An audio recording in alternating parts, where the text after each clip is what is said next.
soul is the person. Your soul is your person. Our bodies is bodies. It's like a temple. It's like a house, a temporary house for the body, right? But it's enough room in these bodies for many spirits. I mean thousands. Let's check this chapter and verse out, these verses out in Mark 5, verse 2.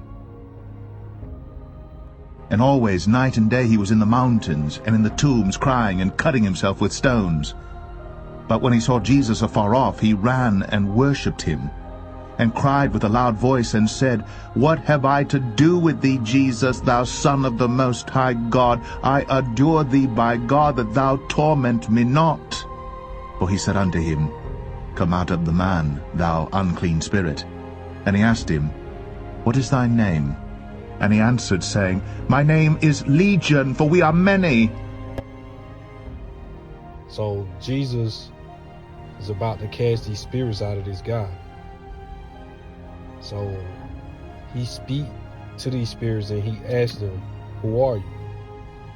And the spirit replied, We are legion, which means thousands. So it's enough room in these bodies for thousands of spirits. Now we have established that we have a soul. Not only we have a soul, but we know who the soul is. We are the soul. And with that, spirits are able to enter our bodies. So how does these spirits enter our body? How do these spirits enter our body? In order for a spirit to enter our body, we must first come into agreement with it. A spirit cannot enter a person without a person coming into agreement with it. This is an example. Let's take something like weed. I used to smoke. I used to get high. So this is how it works. Before you get high, the very first time you get high, and this is something I don't recommend, but you're gonna see why. But before a person get high the very first time, you don't have no desires of smoking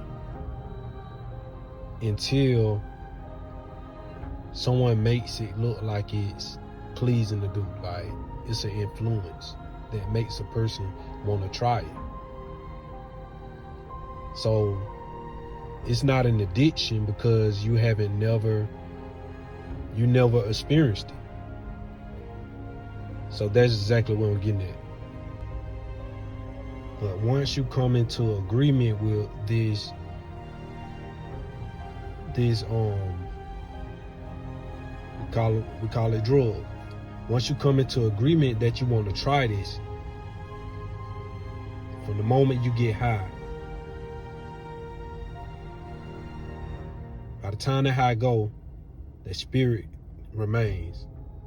So since you have gotten high, no, it ain't that. It's since you agreed to do this, that from that moment you become subject to a spirit. So anytime a person has an addiction, it's not that person himself that craves it, but it's that spirit that lives in that person that craves it. And that's how spirits enter a person, through agreement.